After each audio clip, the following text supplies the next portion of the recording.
বাংলাদেশের একজন জল্লাদ শাহজাহান সাহেব, আমার দেশি মানুষ, গ্রামের বাড়ি নরসিংদীতে। বড় আফসোস লাগে এই জায়গায়, লোকটা জেলখানা থেকে বের হওয়ার পরে লম্বা সময় জেল খাটলো।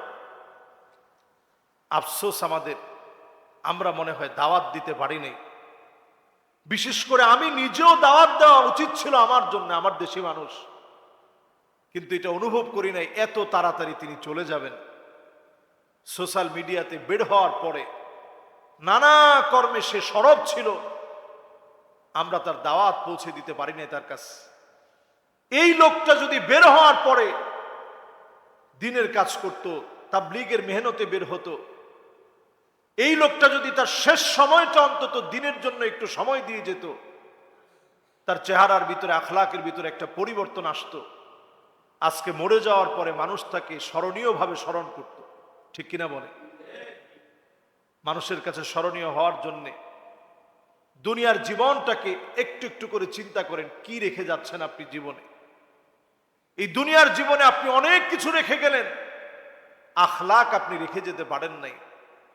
পরিশেষে মানুষ আপনার কবরের সামনে দিয়ে যাবে আর আফসোস করবে, আহারে লোকটা কত খারাপ ছিল, কত বদমাইশ ছিল, নির্লজ্জ বেহায়া ছিল। আপনার জন্য মানুষ দোয়া করবে না।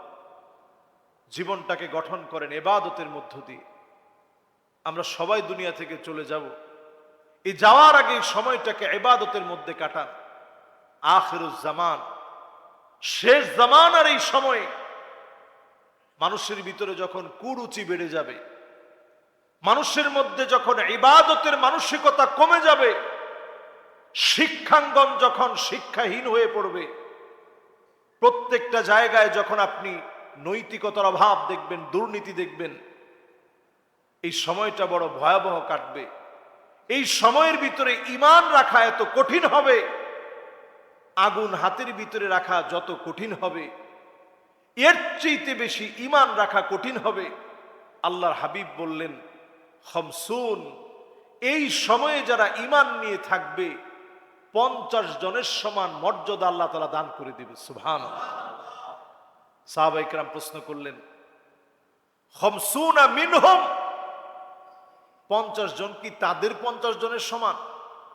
আল্লাহ রাসূল বললেন, না, তাদের 50 জন নয়, তোমাদের 50 জন সাহাবী যে মর্যাদা, যে সম্মান আল্লাহ তাআলা দিয়েছেন, মানে ঈমান নিয়ে যারা থাকবে আল্লাহ পাক 50 জন সাহাবীর মর্যাদা দান করে দিবে। সুবহানাল্লাহ।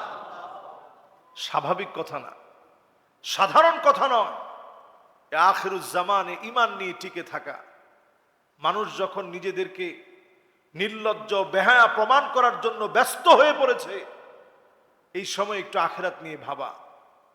আপনার বয়স হয়ে গিয়েছে, আপনি আখিরাত নিয়ে ভাবেন। নবীজি সাল্লাল্লাহু আলাইহি সাল্লামের উম্মত হায়াত পাবে বাইনা 60 ওয়া 70, 60 থেকে 70-এর মাঝামাঝি হায়াত পাবে। 60-70 বছরের হায়াত ফুরিয়ে যাবে হঠাৎ করে, আপনি টেরও পাবেন না। এর অতিরিক্ত যারা হায়াত পায়, আল্লাহ তাআলা আপনাকে বোনাস দিলেন। এই অল্প সময়ের হায়াত, এই হায়াতের প্রত্যেকটা বিষয় আপনাকে জবাবদিহিতার সম্মুখীন হতে হবে।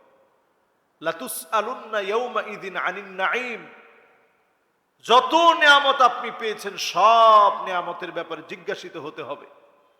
অধিক পরিমাণ মোবাইল দেখে যদি আপনি আপনার চোখকে নষ্ট করেন, এই চোখের ব্যাপারে আল্লাহর আদালতে জবাব দেওয়া লাগবে। আপনি মনে করেন না যে চোখের জবাব আল্লাহ নিবে না।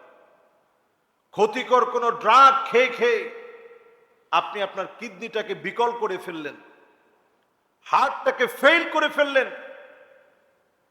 অধিক চিন্তা করে করে ভবিষ্যৎ আরো কিভাবে সাজাবেন, ব্রেইন স্ট্রোক করলেন,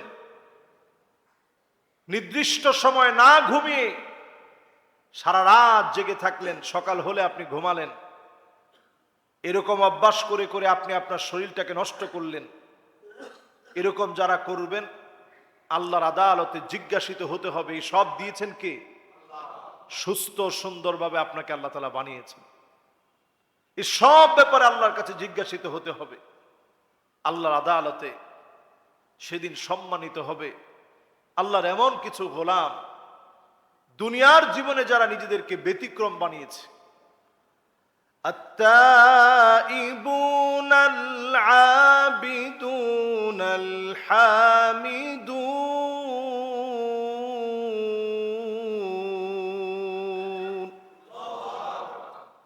السائحون الراكعون الساجدون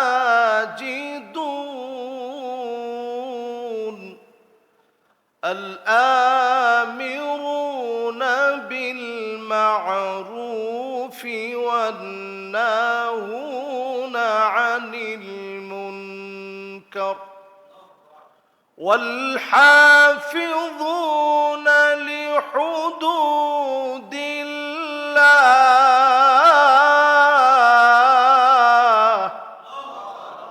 وبشر المؤمنين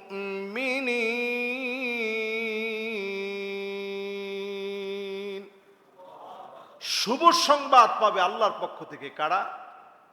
আল্লাহ রাব্বুল আলামিন বলছেন এক নম্বরে যারা তাওবা করবে, আজকে থেকে তাওবার আমল প্রতিনিয়ত নিজের ভিতরে জারি রাখেন। সারা দিন না পারলেও ঘুম আসতেছে না, একটু একটু করে পড়তে থাকেন আস্তাগফিরুল্লাহ আস্তাগফিরুল্লাহ আস্তাগফিরুল্লাহ পড়তে থাকেন। আবিদুন, নিজেদেরকে ইবাদত গুজার বানান। শুধুমাত্র নামাজ, রোজা, হজ, যাকাতি ইবাদত নয়, ইবাদত অনেক বড়। আপনি যেই কাজটা করবেন আল্লাহ সন্তুষ্টির জন্য করেন। রাস্তা থেকে একটা কষ্টদায়ক বস্তু সরিয়ে দেন, ইমাতাতুল আযা আনিত তরিক, এটা শুধু ইবাদত না, বড় মাপের ইবাদত আপনি করলেন। সুবহানাল্লাহ বিহামদিহি। এরকম আপনি ইবাদতগুলা করেন। এরপর আপনার আমার কাজ হচ্ছে আল্লাহর জন্য প্রশংসাকারী হন। ফিস সাররাই ওয়াদ দাররা, সুখে আর দুঃখে, কষ্টে আর আনন্দে আল্লাহ রাব্বুল আলামিনের জন্য প্রশংসাকারী হন।